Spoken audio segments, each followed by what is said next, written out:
जय भैरवनाथ. ज्या वेळेला द्रुपदीचा संयवर चालू होता तिथं कोण गेला? कर्ण गेला. आणि कर्णाने ज्या वेळेला माशेचा डोळा फोडण्याकरता धनुष्य घेतलं आणि तो वीर होता, शूर होता, तो डोळा फोडणार होता, पण त्याला द्रुपदी काय म्हणली? तू कोण आहे? सुतपुत्र आहे, तुला ह्या युद्धात भाग घेता येणार नाही. आणि त्याचा अपमान झाला. आणि त्या अपमानाचा बदला घेण्याकरता द्रुपदीला काय केलं? भर सभेत तिचे वस्त्र हरण केले.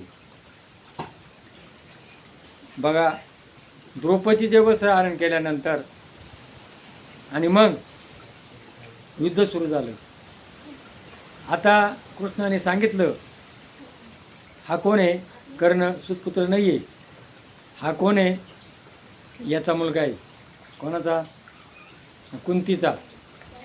आणि मग आता शूर, वीर, सुंदर, देखणा, अजून जर हे 5 नवरे आणि तो जर मला असता तर किती चांगलं झालं असतं.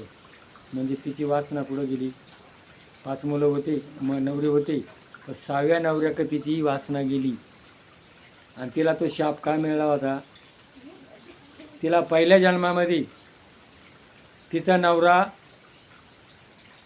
वारलेला होता तरुण वयात, आणि मग तिची वासना पुरी करण्याकरता तिला ते 5 मिळाले, हा 6वा मिळायला लागत होता, अशी तिची वासना होती. आणि मग तिनं काय केलं? ज्या वेळेला स्वर्गाला जाताना तिला जाता नाही आलं का? 5 नवरे असताना तिची 6व्या नवऱ्याची अपेक्षा केली. वासनेमुळं तिला स्वर्गात जाता नाही आलं. आणि मग युद्धभूमीमध्ये ती गेली.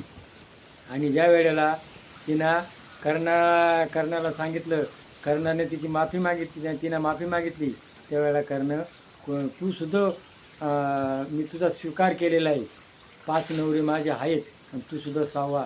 तेव्हा कर्ण कुठं गेला? वीरगतीला गेला. जय भैरवनाथ महाराज की जय.